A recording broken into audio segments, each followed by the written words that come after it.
Welcome to the We Are More podcast. My name is Alyssa. And my name is Bree. We're two sisters passionate about all things faith and feminism.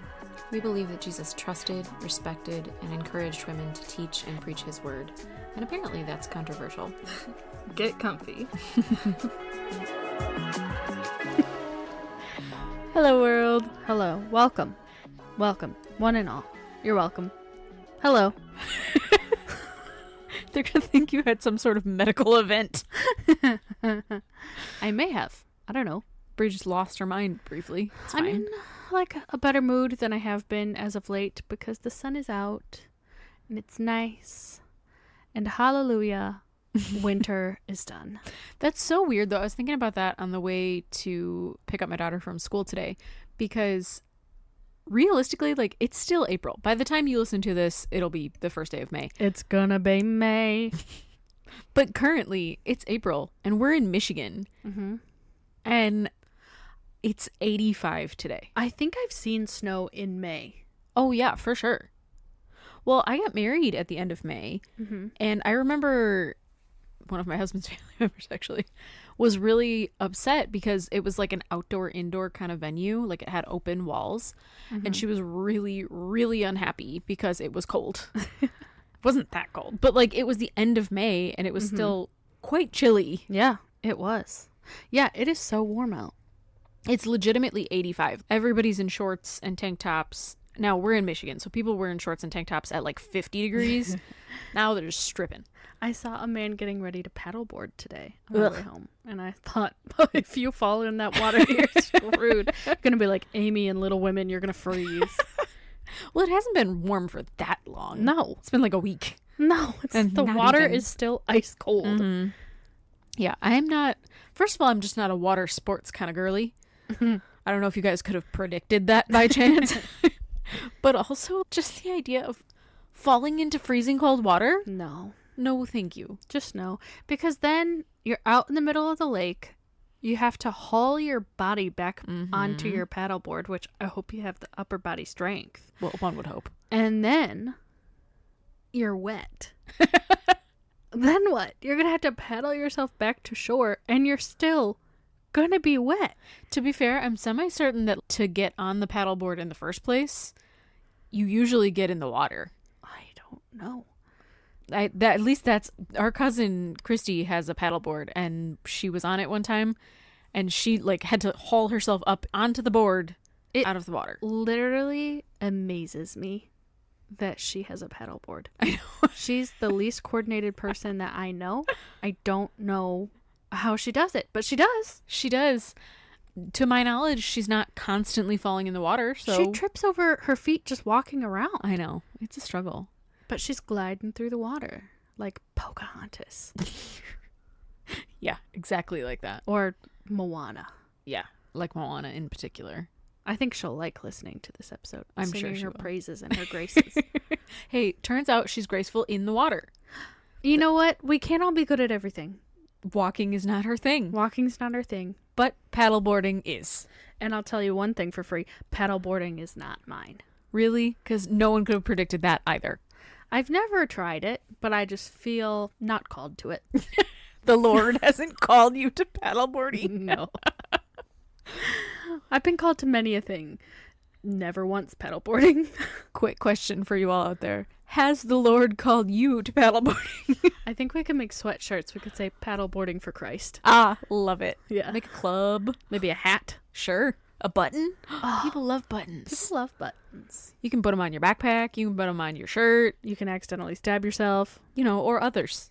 Whatever works for you. Whatever works for you. It's fine. I like how before we started recording, we were like, what should we talk about first? And nothing came to mind. And now we're just sitting here having a full-blown conversation about paddleboarding. I mean, that's regular in our lives. We're constantly talking about paddleboarding. I wish I could have some kind of scan of my brain when we're having these conversations and just watch the little areas light up back and forth like a spaz. I want to watch. There's got to be like a little mouse running around in there being like, where's she going? What's going on? Am I going left? Am I going right? No, we're going to paddleboards. The mouse is living its best life, though. Yeah. Paddleboarding through your brain. Nothing like a mouse in the brain. And I've always said that. Absolutely always. Yeah, we did not plan to talk about paddleboarding, but, No. We're passionate paddleboard advocates. Our conversation generally just goes where the Lord calls us. And today it was paddleboarding, and tomorrow who knows what it'll be. So the Lord did call you to paddleboarding? No, just to talking about Oh, paddleboarding. got it. With absolutely no prior knowledge or education on the paddleboard. Or way to get out of the conversation about paddleboarding. Transition. Yeah, I don't know how to smoothly transition out of that, so here we are. We're gonna Clean cup, moving on. Yeah, we're gonna jump. My favorite transition is to say clean cup, moving on. It really is. She says that kind of all the time. Just, and then change the subject, and then move on. But for as popular as that movie is, it's Alice in Wonderland, in case all of you were wondering. I don't think anyone but me understands that reference. Like, in our family, when you say it, people just nod and accept when you say things at this point, but they don't know what you're talking about. I was wanting to this Christmas make a book that was just like Brianna-isms. But then I thought it was going to get really complicated because there is just a wealth of garbage that comes out of my mouth almost all the time. Yeah, we know. And so that book would be thick. It would be a frightening book. But it would also be like, you'd have to have a glossary at the back. Be like, this is where this one comes from. Most of it's the Grinch. Yeah. Okay, transition. And go. So today, we're talking about an article from our good friend Mark. Mm-hmm. And it's entitled 30 Bible Verses on Women Leading. And so Alyssa and I split those verses up. She took the first 15 and I took the last 15. And did I read all of them? No, I just got home from work. But I did pick 5 of my favorites.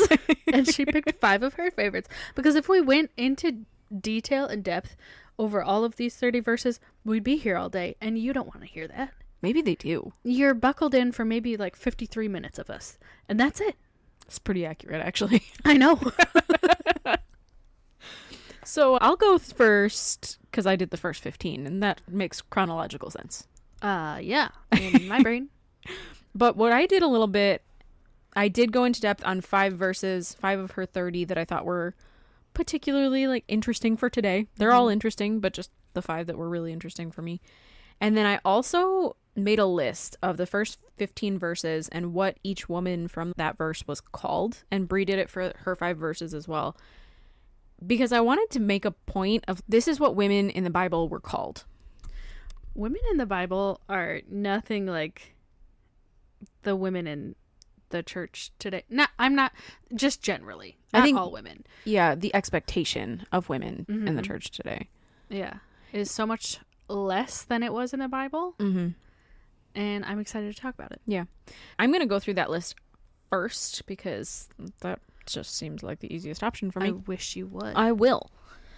So let's pull up Mark's article and then we'll go into depth on a few of them. Pull up, pull up. Is that a song? I can't sing the rest of it. It's Beyonce. Oh, all right. Gonna one day. Anybody else listen to that song? Cuff it. It's inappropriate. Thank you. Mm-hmm. So the first verse that she talks about is Exodus 50, 20 and 21. And that one talks about Miriam. And Miriam is described as a prophet. Now, I also want to point out there were a couple of these people that are assumed by biblical researchers to be single. And I wanted to point that out because I think that's really cool to have single women also known and represented. Another Beyonce song comes to mind. All the single ladies. Mm-hmm. Well, at least I knew that one. You're welcome. But Miriam is assumed to be single. She's also a prophet. The next one is in Judges, and that's Deborah. She is known as both a prophet and a judge. The next one is Abigail, and she doesn't have a specific title necessarily. She was an old lady. I I assume she was young at some point. Yeah, at some point she was probably young. But her husband is the one that, and again, we'll go into some of these, but her husband is the one where David, who would later be king, came to him and was like, hey, I need your help. And he said, forget you.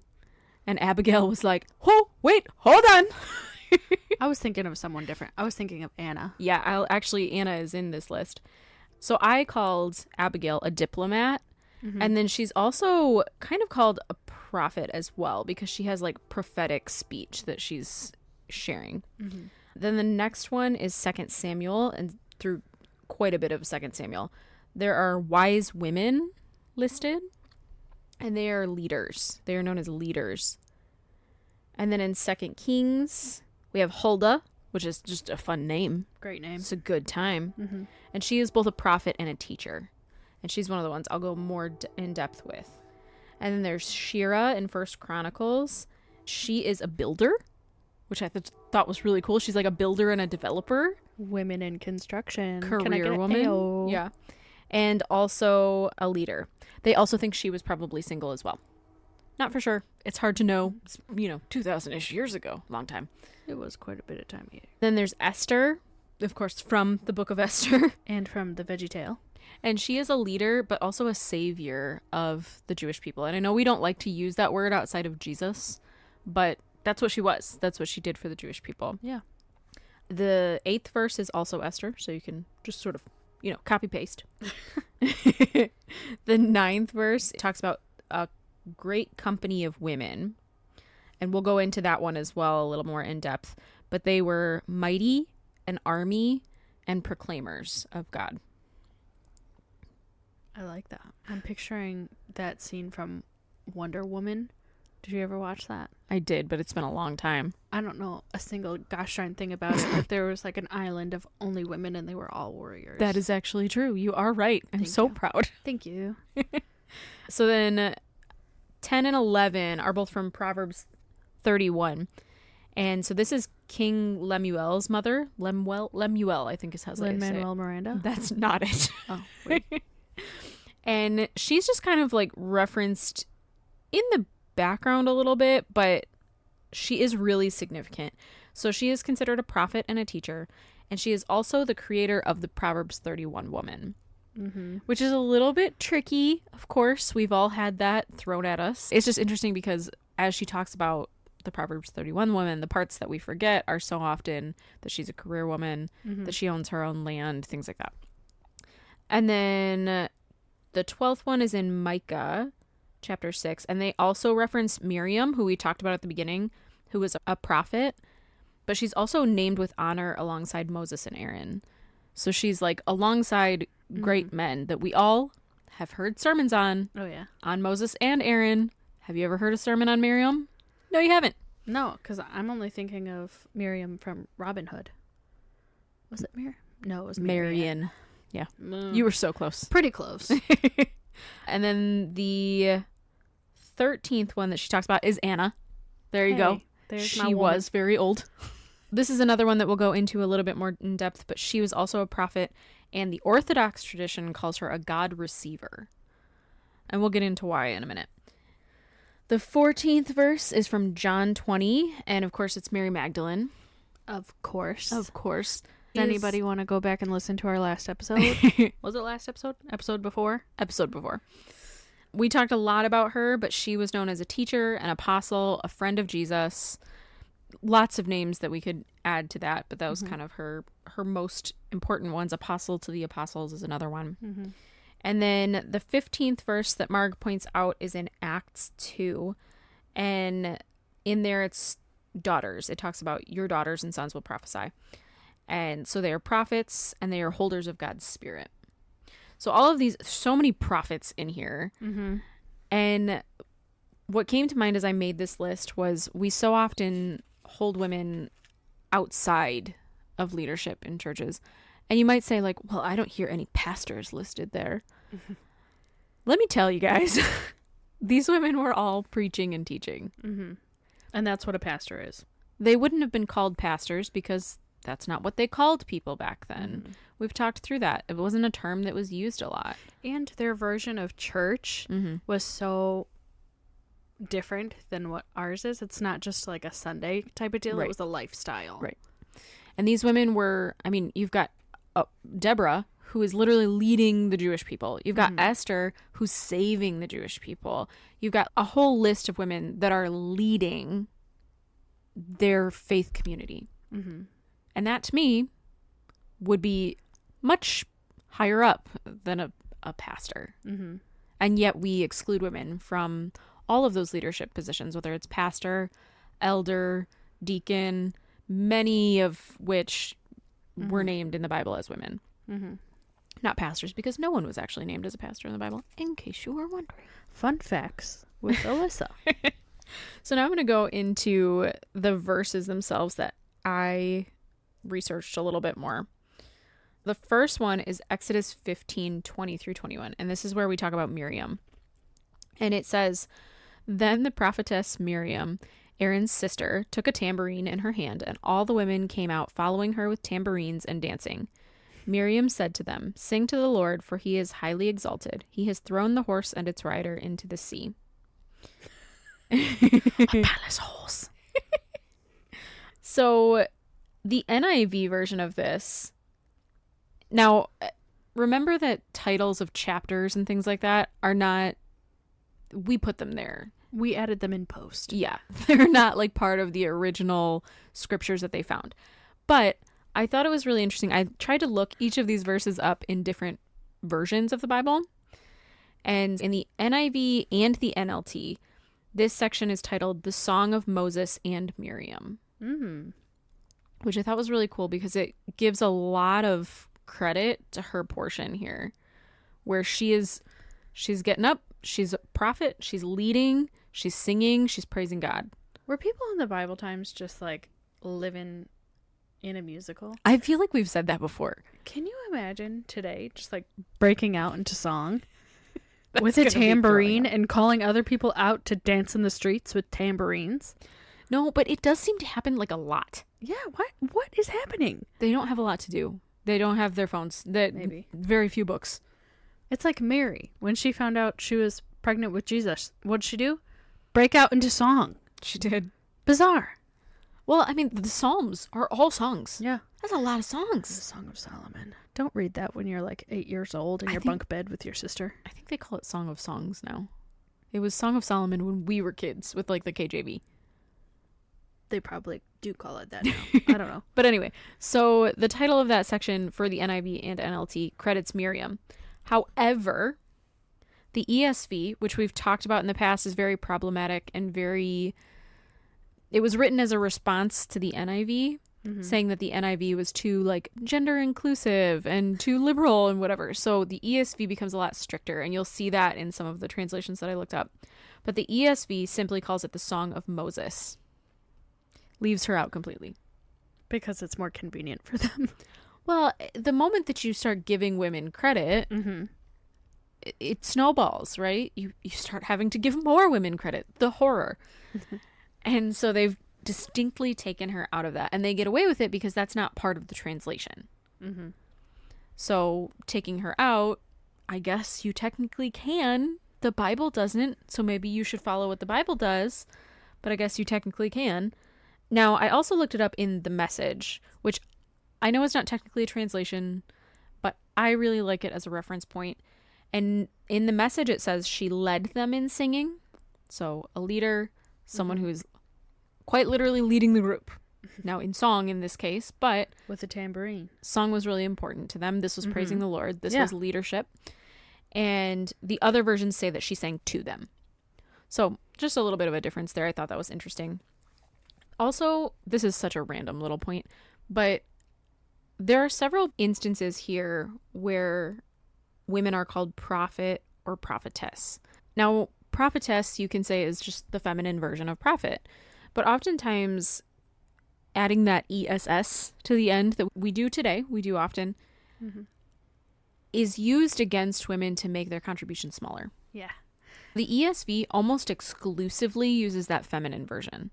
I did not find a single, now I can't say exclusively because I didn't look up every verse in the whole Bible to check, but all of the verses that I checked, it used that feminine version. I mean, because anything feminine equals weakness in our culture, in our society. Particularly in Christianity. Yeah, so that's why we think that. Right.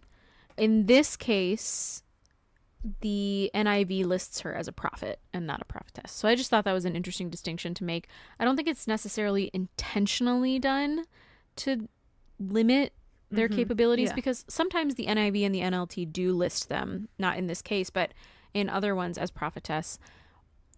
But I think it's important to note that. Yeah. I also have a problem with the word prophetess, because try to say it. It's a pain. It doesn't roll off the tongue nicely. No. Or the lips or the brain. It doesn't roll off the brain. No. That mouse pushed it and it just clunked. It clunked. It did not roll or bounce. Good to know. All right. So then next I'm going to move on to Judges, where it talks about Deborah. Oh, Big Deb. We love Big Deb. Let's holler her back. Well, this was one of our earliest episodes, I think, that we really looked at Deborah and her contributions. I really like Deborah. She's just such a great biblical leader. She's a powerhouse. She really is. So she is in Judges 4, is primarily her section. She sings as well. She does sing. She has a song. The NLT calls her a prophet. The ESV says she's a prophetess. And then, so again, I looked this up in a bunch of different versions, guys. It was a bunch. If you're not familiar with the story of Deborah, she has a longer story than some of the others. Mm-hmm. Essentially what happens with her, she's a judge and a prophet in Israel at this time. And a man named Barak comes to her and she tells him, like, hey, I need you to go into battle. I need you to go take over this area and whatever. I had a vision. Go do this. All the things. And he says, I'll go, but I'm not going without you. So that's essentially like the basics of the story. And she says, okay, cool, I'll come. But just so you know, the honor of this is going to go to a woman because you wouldn't go by yourself. And he says, cool, let's go. A lot of the versions of this story that you will hear make that into like a emasculating. Yeah. And that's not at all what the Bible is saying. So I'm going to read this to you in a couple different versions, but I think the ESV is particularly interesting here. So I'm going to read to you from Story time. This is Judges 4, and I'm going to read 4 through 9. It says, now Deborah, a prophet, the wife of Lepidoth. That's a good name. It's an exciting name. Was leading Israel at that time. She held court under the palm of Deborah, named after herself, love it, between Ramah and Bethel in the hill country of Ephraim. And the Israelites went up to her to have their disputes decided. She sent for Barak, son of Abinoam, from Kadesh in Naphtali. Wow. Are you struggling? Yes. And said to him, the Lord, the God of Israel, commands you, go take with you 10,000 men of Naphtali and Zebulun and lead them up to Mount Tabor. I don't know if I said that right either. I will lead Sisera, the commander of Jabin's army, with his chariots and his troops to the Kishon River. This is a lot of names, guys, and give him into your hands. Barak said to her, if you will go with me, I will go. But if you don't go with me, I won't go. Well, what a tantrum, Barak. Certainly I will go with you, said Deborah. But because of the course you are taking, the honor will not be yours, for the Lord will deliver Sisera into the hands of a woman.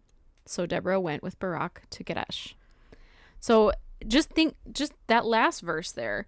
But because of the course you are taking, the honor will not be yours, for the Lord will deliver Sisera into the hands of a woman. So that's the NIV. Now I want to jump into the ESV real quick and read that same verse to you. And she said, I will surely go with you. Nevertheless, the road on which you are going will not lead to your glory, for the Lord will sell Sisera into the hands of a woman.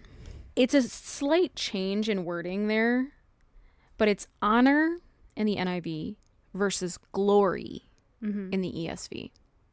And I think that's it's an important distinction because, again, this story is considered emasculating to Barak, right? He needed Deborah. How dare he need the help of a woman? And she took something from him because he needed it. His glory, when it's not his at all. Exactly. It's belonging to God. Right. And Barak does not seem bothered by this. No. In any way. He's just like, cool, let's go. Whatever. But the ESV makes this point of glory versus honor. And I just thought that was really interesting and a point that I wanted to just sort of like sit on for a minute and ask why. Mm-hmm. Why glory versus honor? Because glory to me means I've done something amazing, look at me, like glory. Mm-hmm. Whereas honor is almost more of a personal, internal thing. Mm-hmm. So you've got external love and adoration versus internal, I did the right thing for God. Mm-hmm. And I just think it's a really interesting difference to look at. So the next one that I want to go into is in 2 Kings 22, and that's Huldah. Hold up for a minute. I love to just sit in silence after you do that and make you think about it. No, I approve. So this is 2 Kings 22, and she is primarily featured in verses 13 through 15. And this is a segment of the Bible where a document is uncovered by the king. And like on National Treasure? Exactly like that, actually. On the back of the Declaration of Independence? Yes, it's exactly like that. So weird that that's in the Bible. I know, so strange. Didn't know that was a biblical story. Wow. Nick Cage. It's not. She's lying. Ignore her.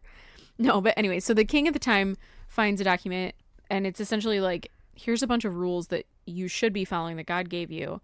And turns out they're not following them at all. Oh, well, I'm shocked. They did a bad job. And so the king kind of freaks out, and he's like, well, what do we do now? So this is what verses 13 through 15 say. The king is talking. Go and inquire of the Lord for me, and for the people, and for all Judah about what is written in this book that has been found. Great is the Lord's anger that burns against us, because those who have gone before us have not obeyed the word of this book. They have not acted in accordance with all that is written here. Now, I'm not going to read the next names, but basically he sends his priest and it looks like several of his advisors to Huldah. And she is known as a prophet. She's living in Jerusalem. And it says, she said to them, this is what the Lord, the God of Israel, says. So she is speaking to God. Mm-hmm. The men that were in charge, the priests, they didn't know what to do. And the king said, go and inquire of the Lord for me. And where did the priests go to inquire of the Lord? Did they sit down and try and talk to God? They did not. They went and found Huldah. Which is so different. Like, can you imagine being in a car with a man today and being like, hey, we don't know where we're going. Why don't we stop and ask for directions? And he's like, no, I'm going to prophesy it myself. I'm going to figure out, I'm going to ask God right now where to go, and he's going to tell me. Rather than just asking the people with the knowledge. I can't imagine that, yeah. Maybe we should use this as a guide, a roadmap for our lives, as some would say. I think that would be good. Ask for help. I just think it's so interesting because we tell women, you can't lead men. You can't teach men. You can't be the main leader in a church. You can't share your faith the same way a man could. You don't have the same place in God's kingdom. And yet, all of the most important leaders in this country didn't know what to do. And so to talk to God, they went to a woman. Mm-hmm. They went to a prophet. And she told them what God had planned. That's biblical womanhood, baby. She knew. Like, because she was talking to God. Yeah. Because she was a prophet. And so she taught them what to do. She led them. She became their spiritual guide, their spiritual leader. Mm-hmm. They couldn't do it without her. This story doesn't happen without her. The end of the story is explosions without her. And I mean, it kind of is anyway, but... Did they have explosions back then? I assume something could probably explode. You know, you mix this with this and it explodes. What are they mixing? I don't know. But what I've also found really interesting is that they believed her. Mm-hmm. We're not believing women today. That's the big issue in churches. I mean, many a big issue, but it's one of the big issues. Women speak, and it's like we're back in Bible times where the testimony of women is not considered accurate. Or they throw at you the verse about women staying silent in the church. Right. They believed her. They didn't question it. She said, here's what God says. And they said, thank you. Thank you. May I have another? End of story. Like there wasn't this like, well, but she's a woman though, and whatever. And that's not to say that this was not a patriarchal society, but they believed her. Because she was a prophet. And later on, I'm going to talk about Paul and how he said prophesying is, in his opinion, the greatest spiritual gift above teaching and everything else. Because she's talking right to God, which obviously like we can all do in some ways as we pray and as we read our Bibles, but this is different. This is hearing God's actual voice, you know, and like, being able to interpret it and instruct other people with it. I also thought it was interesting, again, just a translation thing. The ESV says they spoke with her versus the NIV, which says she said to them, which is just a little difference. And again, there are subtle differences in some. Sometimes they're not. But if you add up all those subtle differences, there's a bigger message. We're losing the voice of women. We're losing their leadership. And their presence altogether. And you have to ask why. Why is it happening? Power is what they're after. They're not after necessarily God's word and God's instructions and God's guidance, because if that was the goal, we would be reading these verses so much differently, and we would be encouraging women to follow their calling from God, not from other men. But they're after maintaining their power, and that means limiting the power of women. Right. And I think you always have to ask a question. If someone is translating the Bible, first of all, you're putting a lot of trust in them, because I don't speak Greek. Anytime someone tells you, I'm writing this Bible, I'm translating this Bible because someone did something I don't like, question that. Yeah. Ask very serious questions. I ask the same questions about the King James Version. It was written with the express purpose of making people think that the king should be in power. It was a political agenda. Exactly. So you need to... Well, so you need to ask those questions of that version. What maybe is not correct from the original Greek, is not correct from the original Aramaic. And you have to ask that question of the ESV, because they said, we're writing this in response to the NIV, not we're writing this so we can have a more accurate version of the Bible for you to read. Which is what the NIV was. Right. They went over all of those old ancient texts and translated them maybe a little bit more accurately, or what they thought was more accurately. You have to be really careful. You have to be careful, because the way that you read the Bible is going to influence the faith that you have. So be careful what version you're choosing to read. So then the next one I went through is Psalm 68, 11 through 12.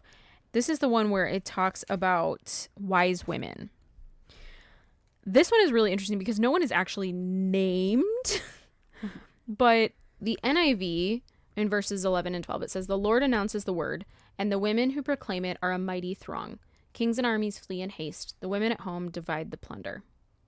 So it specifically says they're a mighty throng, which is quite a thing. So that's the NIV. The NLT, interestingly, in verse 11 does not say women at all. Now, all the other versions do, but the NLT doesn't. I thought that was interesting. And I wanted to point that out because sometimes those ones might not be as accurate either, even though those are my preferred versions. As opposed to the ESV, which says the women who announce the news are a great host. So again, that subtle word change where you see mighty versus like a great host. Can you define throng? I would love to not. For me. A large group. Okay, great. Like a big scary group of people. And so they're considered mighty. They're proclaiming God. You're right. It's like the overall message might be the same, but the underlying message is not. Subtle differences. And it seeps into the way our churches see women. And we need to see women as mighty because that's what the Bible calls them. That's what God calls them. Now, the NIV here says, stop that, the women at home divide the plunder. So essentially it means like there were the women out there who saw the battle And now they're proclaiming that we've won, it's great, whatever. And then the women who stayed home are now dividing the plunder. It goes on to say basically that the men were asleep. It literally does. And so the women get to kind of like divide amongst themselves all of the spoils of war. But I also found a blog that talked about this one that I thought was super, super interesting. It's the James Jackson blog. And I don't know that I'm necessarily going to agree with everything that he says, so I don't want to tell you to go check it out, tell you to go read it. It might be great. I only read this one particular blog, but I thought what he had to say was really, really interesting. So what he says here is that the women who are proclaiming would be considered a great army. Like in Wonder Woman. Like in Wonder Woman. Like a military victory. Mm-hmm. He says what we're talking about here is not a real army battle. We're kind of talking spiritually, you know? A spiritual gang. Yeah, that's what we're talking about.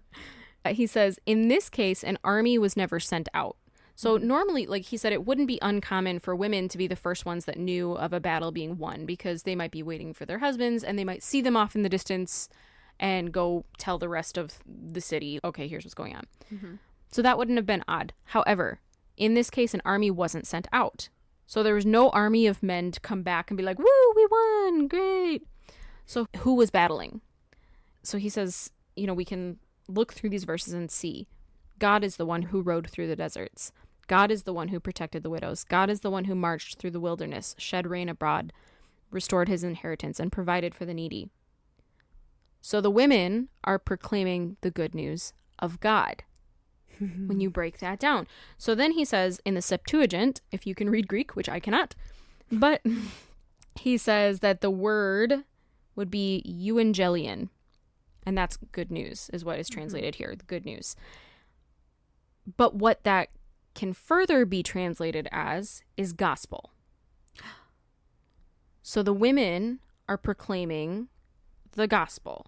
While the men are asleep, the women are proclaiming the gospel. This great army of women is proclaiming the gospel. That I would like to put on a shirt. And I just thought that was great. So if you want to look up this article, it is really good. Like I said, it's on the James Jackson blog. And then my last one, so that Brie can start talking about all of hers, is Luke 2. And that is Anna. And so she is known as a prophet and the God receiver in the Eastern Orthodox tradition. She's also a saint in quite a few traditions, including the Catholic tradition. Wasn't she like the first person to proclaim that like Jesus was... Jesus? Yeah, like, I Son believe of she God. was. So it was her and I think Simeon were both in the temple and saw Jesus. And yes, so Anna had been, basically she was married for 7 years and then her husband died. And so she went to the temple and she was like, meh, I can do this by myself. See you bye. And she lived like forever. They think, so it says that it mentions 84 years, but they actually think it was 84 years after her husband died that she was like serving in the temple. So yeah, well into her hundreds. Mm-hmm. Her husband is not named, which I think is really interesting. And also, I wanted to point out that I did read some people considering her the only named prophetess in the New Testament.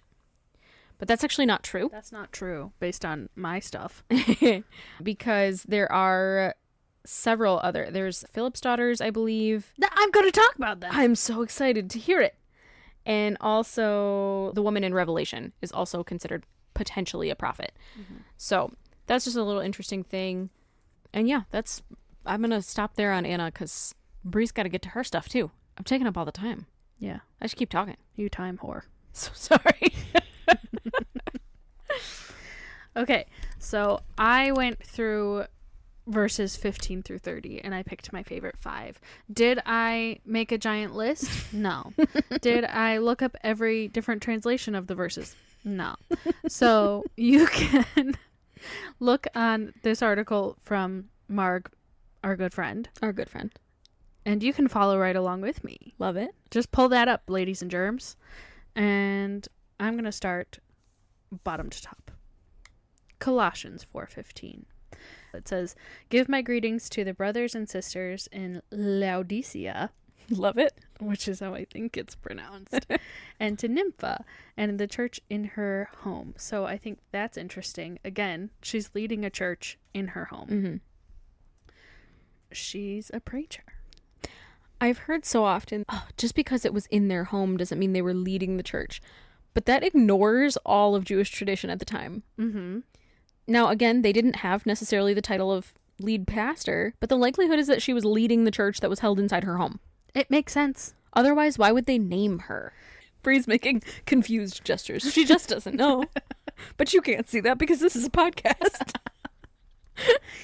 It's just, it blows my mind that still, in the year of our Lord 2025, we're still saying that women can't be teachers, preachers, leaders. Mm-hmm. When it's so evident in the Bible that they were doing this. Mm-hmm. Then it was radical. Then it should not be radical now. Mm-hmm. In 2025. They say we're at a point where women and minorities have the least rights and safety in the United States that we've potentially ever had. Yeah, and I'm feeling it. And I look at our churches and they're even worse somehow. But when you look at the church of Jesus's time, at the early church, it was the opposite. The world around them was falling apart. It was full of patriarchy. It was full of racism and horrible things. But the church stood separately. God told them to stand separately, to be different than the culture of the time, which was patriarchy. Mm-hmm. And now, here today, people are like, no, we should be different. We should be different. This is why patriarchy is important. Because we're living in a world where there's too many women in power. And we need to stand different. And I'm like, no. You've mixed this up. Wait a second. Yeah. I think something also interesting to note is in other translations, they've tried to call Nympha translate it to a male name instead of a female name. But scholars believe that it definitely was a woman. Mm-hmm. Well, they did that to Junia as well. I have her on my list. Yeah. Well, go ahead. I'd love to hear. Let me continue. Not with Junia. Philippians 4:2-3 says, I urge Euodia and I urge Syntyche, which I Googled how to pronounce their names, and I think that's how you say it, to agree in the Lord. Yes, I also ask that you, true partner, to help these women who have contended for the gospel at my side, along with Clement and the rest of my co-workers whose names are in the book of life. So if you look through the history, it looks like these two women who were part of the church of Philippi were having some kind of disagreement. And Paul, in his letter to them, was saying, hey, just, let's reconcile our differences and just move ahead, agree in Christ. Mm-hmm. But Euodia and Syntyche were leaders in the church. And that's why he was writing to them. He calls them co-workers, which is something that Paul really likes to do. He calls his buddies co-workers. Mm-hmm. They're working side by side, which I love. He's not saying, I'm the leader above you all. Right. He's saying, these are my teammates. Well, think about that in context today. If you were to say, my co-workers, you're usually talking about somebody on the same level as you are. Yeah. Whereas if you were talking about, I'm the boss and you're below me. My staff. Yeah, my employees or, my workers or something along those lines. You wouldn't call them co-workers. That wouldn't be the title that you put on them. No. But Paul does. Which I think says a lot. Romans 16, verse 7 says, Great Andronicus and Junia. Here we go, Junia. My fellow Jews and my fellow prisoners, they are noteworthy among the apostles or missionaries, and they were in Christ before me. So this says Junia was an apostle, which is right there. You can say women are in leadership, should be in leadership, should have always been in leadership. Right. But if you're confused, like I was, what the heck is an apostle? What, in church, we throw this word around like volleyball. So many sports references today that we don't understand. What is an apostle? Sent by Christ to preach the gospel. I love that. Oh, good job, Brie. Well, I Googled it. Good job. Sent by Christ to preach the gospel. That's what an apostle is. That's what Junia was. She's teaching, she's preaching, she's leading. Also, we would call, and we like to forget that women followed Jesus, but we call Peter, James, John, all the 12 disciples, we call them apostles, right? And yet Paul is calling her an apostle too. Yeah. Equivalent to these men that we hear about all the time in church. But we forgot about Junia. We don't hear about her. Yeah, just because she's not mentioned as many times doesn't mean she's any less deserving of an entire sermon. I actually have a book called The Lost Apostle, and it's all about Junia. Now, people debate whether she was a male or female based on like different translations. They've tried to make her name seem more masculine. But you were saying earlier, like every translation of this name, it's always been female. Yeah, historically, this is referenced by quite a few of our favorite authors.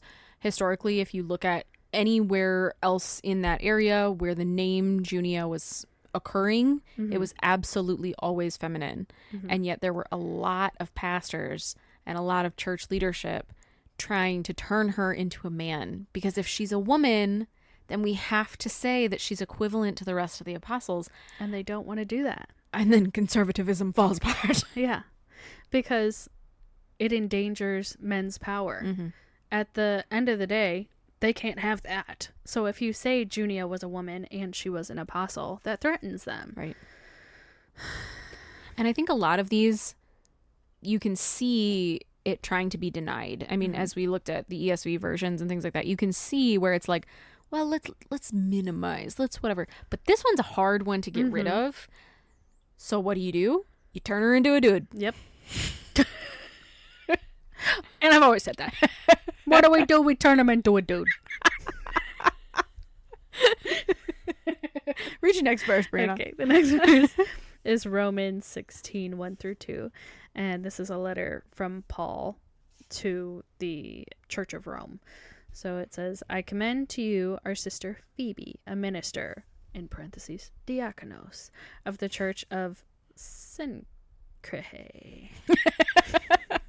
Good job. We're really good at this, guys. That you may welcome her in the Lord in the way worthy of saints, and assist her in whatever she may need from you. For she has been a patron of many, and even of myself as well. So to me, what this says is she was the first deacon, I believe, named deacon, or the only named deacon, but it also says minister. I also noted that he said to assist her. I like that. It's like, help her out because she's more important. She's in charge. Whatever she says goes. Now, Phoebe was sent by Paul to Rome with the book of Romans. Right. So that to me says alone, like, he trusted her enough to carry out this letter, this super important letter, which became the book of Romans to these people, but also teach it and translate it to them so that they understood. So she's teaching, she's preaching too. Well, we talked about that too, I think, in our episode about Phoebe, where we said she would have had to, in many ways, like, interpret this for them. Because, you write a letter, your inflections are weird. It's like texting. You don't know what someone's feeling on the other end.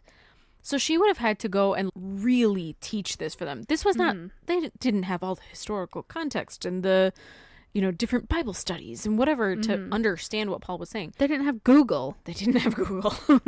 So she had to be the one answering the questions. She had to know Jesus and Paul and their ministries well enough to preach this, to teach it, to help them understand, because otherwise the message is just lost. Because Paul couldn't give it himself. Absolutely.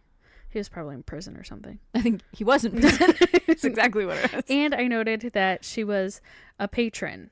So she supported, like, the church and also Paul. He says she financially supported me individually. Right. And he doesn't name her husband here, like, oh, his money is supporting me. No. Phoebe is financially independent and supporting Paul's ministry. And I think that's really important because so many women today are not encouraged to have their own financial status or have any knowledge of their own finances within their own home, or they don't have rights to them. Not rights, but like, you'll see women taken off the account. Yeah. Or they don't have the passwords to the bank account, and the husband just says, you just don't have to worry about it. Just trust me. Yeah, just trust me. And I think it's really important to give women back that power. Don't be left in the dark, especially with finances. Know what your deal is. Yeah. Anyways, moving on. My last verse is Acts 21, 8 through 9. It says, the next day we left and came to Caesarea. Sure. When I googled it, it sounded like pizzeria. Caesarea. Where we entered the house of Philip, the evangelist, who was one of the Philip. 7. Thank you. And stayed with him. This man had 4 virgin daughters who prophesied. Mm-hmm. Now, this Philip was not the Apostle Philip. He was one of the 7, which I googled that. Who are the 7? He was one of the Greek-speaking Jewish men, including Stephen, who was chosen to minister to the Greek-speaking Jewish widows in the Jerusalem church. Oh, interesting. Mark has a whole other article about this story. Okay. So I think it'd be interesting to dive into that a little bit. Mm-hmm. But I noted that Paul considered prophecy to be one of the most desirable of the spiritual gifts, Mm-hmm. above teaching, above all the other ones. And that's noted in Romans 12:6-8. Corinthians 12:28, and Ephesians 4:11, and that's all from Mark's article as well. But prophecy is being gifted by the Holy Spirit to provide guidance, instruction, strength, encouragement, and comfort to the people. Mm-hmm. And these 4 women are noted as being prophets. Mm-hmm. Incredible. Well, I mean, we've got whole lists. It seems like all of these women, not all of them, but many, many of them are considered prophets. I think there are like 18 women, is what I read, noted in the New Testament. And 16 of them are named specifically. Mm-hmm. I think that's what I read. What I really loved about this article in particular, we dive into a lot of different stories, and it's easy to say, like, well, that's an isolated incident, or, well, there were no good men to lead, or, you know, whatever, like all the things we've all heard before. This is 30 instances in the Bible. If God says something more than once, if God says something once, it's important. But if he starts saying it more than once, you really have to take note. And here's 30 instances, and I'm sure they're not the only 30 instances. No, because Mark says that this article that she wrote is in response to another article that she read that had 35 verses in it. And not even all of them were the same. Yeah. So if God's saying something well over 35 times in the Bible, we should take note. Mm-hmm. We should say, hey, that's important. And if 35 plus times in the Bible, God says, I want women to lead too. Not alone. No.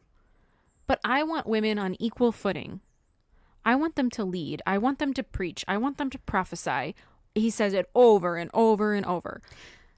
Take note. Take note. And I feel like so often, like I said, the men are afraid of losing their power. Mm-hmm. But what if we say you don't have to lose your power, but we want to also give power to women too? We want to encourage the women on the same level as you to teach, preach, lead people, to bring more people to Christ. Mm-hmm. I have been thinking a lot about, one of the people we follow on Facebook posted something about, as a woman who's a feminist in Christian circles, you're constantly accused of trying to steal leadership, to steal away, you know, whatever. And that's all you care about, is being in power. And the point is not that we need to steal power away and women should be in power and whatever. The point is that God wanted equality. Mm-hmm. Clearly through the Bible, God shows examples of women leading and of men leading. So when you only have half of that, when you only have the men leading, you are losing out.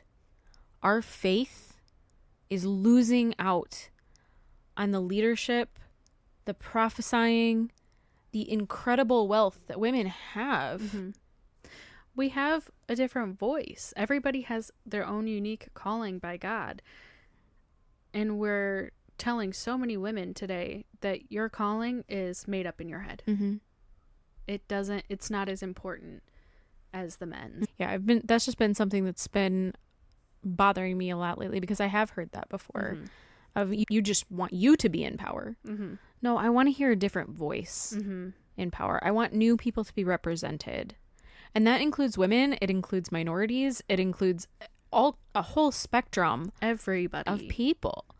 Underrepresented people whose voices aren't heard and therefore aren't seeing themselves represented in church. And when they don't see themselves represented there, oftentimes they walk away. Yeah. Because heaven knows it's hard for me to stay in a church space where I don't feel respected or represented. it doesn't have to be me. I just want it to be someone who I can relate to, who might advocate for me and people like me. Or even like hearing stories about women in the Bible from the pulpit. How often are you hearing she and her in your Sunday sermons? Not that often. Next to never. All of these women led. Many of them preached. Many of them prophesied. So stop questioning whether women should or whether they can, and assume that they should and can, and move forward with that. Because they did, and we will. So next week, I want to talk about, I got a book. It's going to be a relatively controversial book. But hey, that's what we do here. It's called Women and the Gender of God. And that's another thing that's been weighing on my heart a lot as we talk about the current status of the United States. And I know a lot of you are international, but hopefully this is still maybe, well, honestly, I hope it's not relevant to you, but I hope it's interesting to you. And maybe it is unfortunately relevant to you. But this book dives into how God is represented as masculine, but maybe that's not how it should be. Maybe gender doesn't have the same bearing on an all-knowing, all-perfect God. Yeah, I think it's very limiting to say absolute, that he's absolutely male. I think that's a super fair point because there are quite a few times in the Bible where God is spoken about in a feminine form, whether it's referring to him as a mother, things like that. Or the Ezer Kenegdo. Exactly. So I would love to dive into the beginnings of that. We certainly will not get through all of it, but to get that started, just because that's something that I really want to explore more for myself and that I hope you guys are interested in as well. Yeah. Well, you're welcome. I'm glad that you stayed with us through this Bible lesson. We taught and preached it, in case you were wondering. And we stumbled through it sometimes. All right, so we'll talk about that next week. And I hope you have a lovely beginning of May. I hope it's sunshiny and 85 degrees for you. It's gonna be May. Good. We've done that twice now. They'll love that. I think we all do. Who doesn't love Justin Timberlake? Love you. Bye. I love you, Justin Timberlake. Do you? No. Okay. Goodbye.